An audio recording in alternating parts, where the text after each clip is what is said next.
ಸಾಂಬಾರು ಮಾಡೋಕ್ಕೆ ಟೈಮ್ ಇಲ್ಲ ಅಂತ ಅಂದಾಗ ಈ ರೆಸಿಪಿ ಮಾಡ್ಕೊಳ್ಳಿ, ತುಂಬಾ ರುಚಿಯಾಗಿರುತ್ತೆ.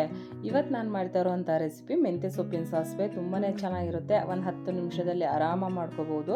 ಅನ್ನದ ಜೊತೆ ಮುದ್ದೆ ಜೊತೆ ತುಂಬಾ ಚೆನ್ನಾಗಿರುತ್ತೆ. ಎಲ್ಲರೂ ಕೂಡ ಟ್ರೈ ಮಾಡ್ತೀರಾ ಅಂತ ಅಂದ್ಕೊಂಡಿದ್ದೀನಿ. ಇವಾಗ ಈ ಮೆಂತ್ಯ ಸೊಪ್ಪಿನ ಸಾಸಿವೆ ಹೇಗೆ ಮಾಡೋದು ಅಂತ ನೋಡೋಣ ಬನ್ನಿ. ಈ ಮೆಂತ್ಯ ಸೊಪ್ಪಿನ ಸಾಸಿವೆ ಮಾಡೋದಕ್ಕೆ ಮೊದಲಿಗೆ ಒಂದು 4 ಹಿಡಿಯಷ್ಟು ಮೆಂತ್ಯ ಸೊಪ್ಪನ್ನು ಚೆನ್ನಾಗಿ ತೊಳೆದು ಚಿಕ್ಕದಾಗಿ ಹೆಚ್ಚಿಟ್ಕೋಬೇಕು. ನಂತರ ಒಂದು ಮಿಕ್ಸಿ ಜಾರಿಗೆ ತುರಿದಂತಹ ಒಂದು ಅರ್ಧ ಬಟ್ಲಷ್ಟು ತೆಂಗಿನಕಾಯಿ, ಒಂದು ಅರ್ಧ ಟೇಬಲ್ ಸ್ಪೂನಷ್ಟು ಸಾಸಿವೆ, ನಮಗೆ ಖಾರಕ್ಕೆ ಎಷ್ಟು ಬೇಕೋ ಅಷ್ಟು ಹಸಿಮೆಣಸಿನಕಾಯಿ, ಒಂದು 1/4 ಟೇಬಲ್ ಸ್ಪೂನಷ್ಟು ಇಂಗು, ಒಂದು 1/4 ಟೇಬಲ್ ಸ್ಪೂನಷ್ಟು ಅರಿಶಿನ ಇಷ್ಟನ್ನು ಹಾಕಿ ನುಣ್ಣಗೆ ರುಬ್ಕೋಬೇಕು. ನಂತರ ಈ ಸಾಸಿವೆಗೆ ಒಂದು ಒಗ್ಗರಣೆ ಹಾಕಬೇಕು. ಒಗ್ಗರಣೆಗೆ ಒಂದು ಬಾಣಲಿ ಬಿಸಿ ಇಟ್ಟು 1.5 ಟೇಬಲ್ ಸ್ಪೂನಷ್ಟು ಎಣ್ಣೆ ಹಾಕಿ, ಎಣ್ಣೆ ಚೆನ್ನಾಗಿ ಕಾದ ನಂತರ ಸ್ವಲ್ಪ ಸಾಸಿವೆ, ಒಂದು ಅರ್ಧ ಟೇಬಲ್ ಸ್ಪೂನಷ್ಟು ಉದ್ದಿನಬೇಳೆ, ಒಂದೆರಡು ಒಣಮೆಣಸಿನಕಾಯಿ ಹಾಕಿ ಚೆನ್ನಾಗಿ ಫ್ರೈ ಮಾಡಿಕೊಂಡು ನಂತರ ಹೆಚ್ಚಿಟ್ಕೊಂಡಂತಹ ಮೆಂತ್ಯ ಸೊಪ್ಪನ್ನು ಹಾಕಿ ಚೆನ್ನಾಗಿ ಫ್ರೈ ಮಾಡ್ಕೋಬೇಕು. ಮೆಂತ್ಯ ಸೊಪ್ಪನ್ನು ಜಸ್ಟ್ ಒಗ್ಗರಣೆಯಲ್ಲೇ ನಾವು ಬೇಯಿಸ್ಕೊಂಡ್ರೆ ಸಾಕಾಗುತ್ತೆ. ಮೆಂತ್ಯ ಸೊಪ್ಪು ಬೇಗನೆ ಬೇಯೋದ್ರಿಂದ ನೀರು ಹಾಕಿ ಬೇಯಿಸುವಂತಹ ಅವಶ್ಯಕತೆ ಇಲ್ಲ. ಒಗ್ಗರಣೆಯಲ್ಲೇ ಫ್ರೈ ಮಾಡಿಕೊಂಡ್ರೆ ಸಾಕಾಗುತ್ತೆ.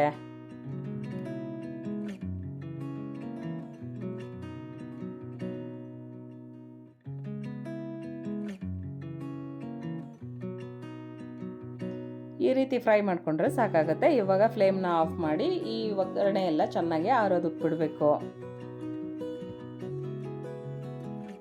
ಮೆಂತ್ಯ ಸೊಪ್ಪಿನ ಒಗ್ಗರಣೆ ಎಲ್ಲ ಆರಿದ ನಂತರ ರುಬ್ಬಿಟ್ಕೊಂಡಂತಹ ಮಿಶ್ರಣನ ಮೆಂತ್ಯ ಸೊಪ್ಪಿಗೆ ಹಾಕಿ 1 ಬಟ್ಲಷ್ಟು ಮೊಸರನ್ನು ಕೂಡ ಹಾಕಿ ರುಚಿ ತಕ್ಕಷ್ಟು ಉಪ್ಪು ಹಾಕಿ ಚೆನ್ನಾಗಿ ಒಂದ್ಸಲನ ಮಿಕ್ಸ್ ಮಾಡ್ಕೋಬೇಕು. ನೀರೆಲ್ಲ ಎಕ್ಸ್ಟ್ರಾ ಸೇರಿಸಬಾರ್ದು.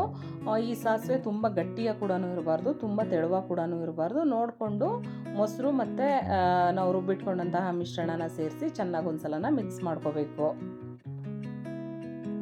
ಈ ಹದವಾಗಿದ್ದರೆ ಸಾಕಾಗುತ್ತೆ. ಕೊನೆಯಲ್ಲಿ ಸಣ್ಣಗೆ ಹೆಚ್ಚಿದಂತಹ ಸ್ವಲ್ಪ ಕೊತ್ತಂಬರಿ ಸೊಪ್ಪು ಹಾಕಿ ಚೆನ್ನಾಗಿ ಒಂದ್ಸಲ ಮಿಕ್ಸ್ ಮಾಡಿಕೊಂಡ್ರೆ ಒಂದು ರುಚಿಯಾದಂತಹ ಮೆಂತ್ಯ ಸೊಪ್ಪಿನ ಸಾಸಿವೆ ರೆಡಿಯಾಗುತ್ತೆ. ಅನ್ನದ ಜೊತೆ ಮುದ್ದೆ ಜೊತೆ ತುಂಬಾ ರುಚಿಯಾಗಿರುತ್ತೆ. ಈ ಕ್ರಮದಲ್ಲೇ ಬೇರೆ ತರಕಾರಿಗಳನ್ನು ಹಾಕಿ ಕೂಡ ಮಾಡ್ಕೋಬೋದು. ತುಂಬಾ ಚೆನ್ನಾಗಿರುತ್ತೆ. ಎಲ್ಲರೂ ಕೂಡ ಟ್ರೈ ಮಾಡಿ ನೋಡಿ.